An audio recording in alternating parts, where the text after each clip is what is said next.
মন্দিরের দিছে নাম ক মন্দিরের দিছে বাংলার নাম ক ঠিকানা সুন্দর সুন্দর ক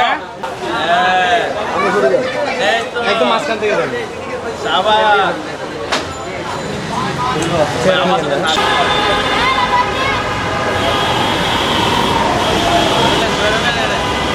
ঘটনাটা হচ্ছে যে ও একজন গাড়ি ড্রাইভারকে নাইফ নিয়ে আসছে এটা আমি না মা গাড়ির ব্যাটারি চুরি করতে পারছে তারপর মনে হচ্ছে এই যে এটা নিয়ে আসছে এই নাইফটা দেখো তো একটু দেখো তো এটা এই যে এটা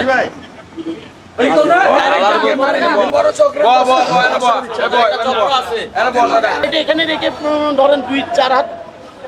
5-6 হাত হবে মানে ওই খাম্বাটার এখানে আমি দাঁড়াই আছি তো পাবলিক লোক তো আসতেছে যাচ্ছে ওরা কেন দাঁড়াবে না দাঁড়াবে এটা ওদের ব্যক্তিগত ব্যাপার তো তিনটে ছেলে হুট করে রেখে গাড়ির আশেপাশে দাঁড়াই আছে তো আমি মনে করছি ওরা পান বিড়ি সিগারেট টিকেট খাবে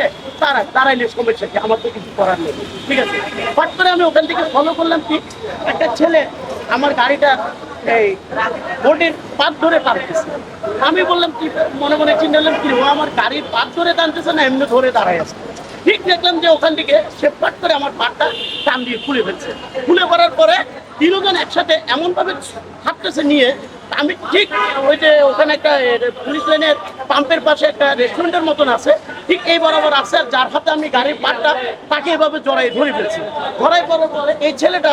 পকেট থেকে ছুরি নিচে আমাকে এভাবে মারার জন্য তো যখন আমি চোর চোর করে চিল্লাচ্ছি আমি স্লিপ খেয়ে টাচ করে পড়ে গেছি আর ওর ছুরি দেখে আমি ভয়ে ছেড়ে দিচ্ছি তো ছেড়ে দিছে পরে পাবলিকজন ভাই ছিল ওনাদেরকে বলছে যে ভাইয়া চোর চোর আমার গাড়ির পাট চোর পরে এই ভাইয়ারা দৌড়াই পরে ওই ভাইয়ারা ছিল বাইক নিয়ে ওনারা দৌড়াই এসে ব্রিজের ওখান দিয়ে ওনাকে আটকাইছে